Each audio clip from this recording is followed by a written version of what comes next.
Praise lord. దేవాతి దేవునికి వందనాలు.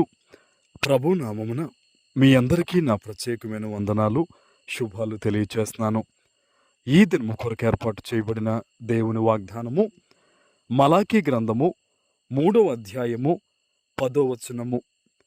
దీనిని చేసి మీరు నన్ను శోధించిన ఎడల నేను ఆకాశపు వాకిండ్లను విప్పి పట్టజాలనంత విస్తారముగా దీవెనలు కుమ్మరించదనని సైన్యములకు అధిపతియగు యెహోవా సెలవిచ్చుచున్నాడు. దేవుని నామానికి మహిమ కలుగునుగాక. ఈ ఉదయకాల సమయంలో సర్వోన్నతుడైన మన తండ్రి గొప్ప వాగ్దానాన్ని మీకు అందిస్తూ ఉన్నారు. హల్లెలూయా. ఆయన అంటూ ఉన్నారు కదా, దీనిని చేసి మీరు నన్ను శోధించిన ఎడల. చూడండి, దేవుడు సెలవిస్తూ ఉన్నారు, నన్ను శోధించండి అని ఆయన చెప్తూ ఉన్నారు. ఏ విధంగా శోధించమంటున్నాడు?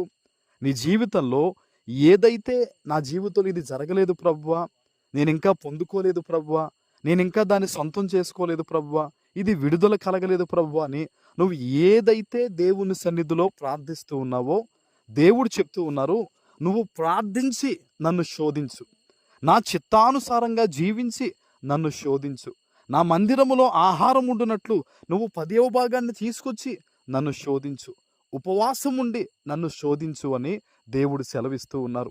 ఈరోజు ఎంతోమంది దేవుని సన్నిధిలో ప్రార్థనలు చేస్తారు. అయితే వారి ప్రార్థనా విధానం ఎలా ఉంటుందంటే, దేవుని చిత్తాన్ని నీతిని మొదటగా వెతకకుండా, దేవుని చిత్తానుసారమైన జీవితం లేకుండా వారు దేవుణ్ణి అడుగుతూ ఉంటారు. ఈరోజు ప్రభు సెలవిస్తూ ఉన్నారు, ఆయన ఇది చేసి మీరు నన్ను శోధించిన ఎడల నేను ఆకాశపు వాకిండ్లను విప్పి పట్టజాలనంత విస్తారంగా దీవెనలు కుమ్మరిస్తానంటున్నాడు ఆయన. హల్లెలూయా. ఆయన వెండి బంగారములు కోరుకునే దేవుడు కాదు, నీ హృదయాన్ని కోరుకునే దేవుడు, నీ హెచ్చింపును కోరుకునే దేవుడు. నువ్వు సంతోషంగా సమృద్ధిగా ఉండాలని ఆశ కలిగే దేవుడు అనమాట. హల్లెలూయా. ఆయన సెలవిస్తూ ఉన్నారు, ఆయన పట్టజాలని విస్తారమైన సమృద్ధి ఇస్తానంటున్నాడు ఆయన. గొప్ప దీవెన కుమ్మరిస్తా అంటున్నాడు ఆయన. మరి నువ్వేం చేయాలి? ఏ విధంగా ఈ దీవెన పొందుకోవాలంటే, దేవుని సన్నిధిలో భయభక్తులు కలిగి నువ్వు నడుచుకోవాలి. ప్రతి విషయములో దేవుణ్ణి గౌరవించాలి. ప్రతి విషయములో ప్రార్థన చేయాలి.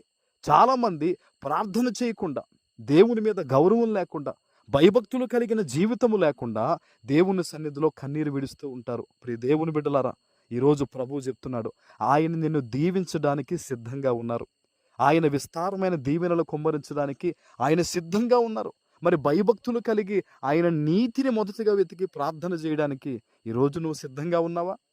ఈరోజు నువ్వు దేవుని సన్నిధిలో భయభక్తులు కలిగి జీవించడానికి మెలకువ కలిగి సిద్ధంగా ఉన్నావా?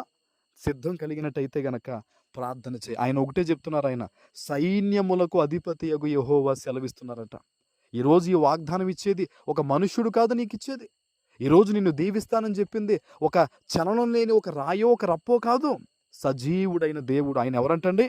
సైన్యములకు అధిపతి అయిన యెహోవా. సైన్యములకు అధిపతియగు యెహోవా నీకు ఈ వాగ్దానం ఇస్తూ ఉన్నాడు గనుక నువ్వు భయపడాల్సిన పని లేదు. నమ్మకం కలిగి ప్రార్థన చేయి. దేవుణ్ణి గౌరవించు. ఆయనకి మొదటి స్థానం ఇవ్వి. నీ జీవితంలో ఆయనకు నువ్వు ఇచ్చే మొదటి స్థానము అన్ని విషయాల్లో కూడా నిన్ను ముందు ఆయన పెడతాడనమాట. నువ్వు దేవునికి ప్రథమ స్థానం ఇవ్వడం వల్ల నువ్వు ప్రథమ ఫలాన్ని పొందుకుంటావు. హల్లెలూయా. ఆయన ఈరోజు సెలవిస్తూ ఉన్నాడు, ఆయన నువ్వు దీవించబడ్డం, నువ్వు ఆశీర్వదించబడ్డం దేవునికి ఇష్టము గనక ఆయన నీతో మాట్లాడుతూ ఈ వాగ్దానం ఇస్తూ ఉన్నారు. ఈ వాగ్దానము నీ జీవితంలో నెరవేరునుగాక. ఆమేన్. ప్రార్థన చేసుకుందాం. పరిశుద్ధుడు అయిన మా తండ్రి, ప్రేమ కలిగిన ప్రభువా, మీకు స్తోత్రాలు. ఈ ఉదయకాల సమయంలో మీరు ఇచ్చిన ఈ వాగ్దానము ప్రతి బిడ్డ జీవితంలో నెరవేర్చి స్థిరపరచమని యేసు నామమున ప్రార్థిస్తున్నాను తండ్రి. ఆమేన్.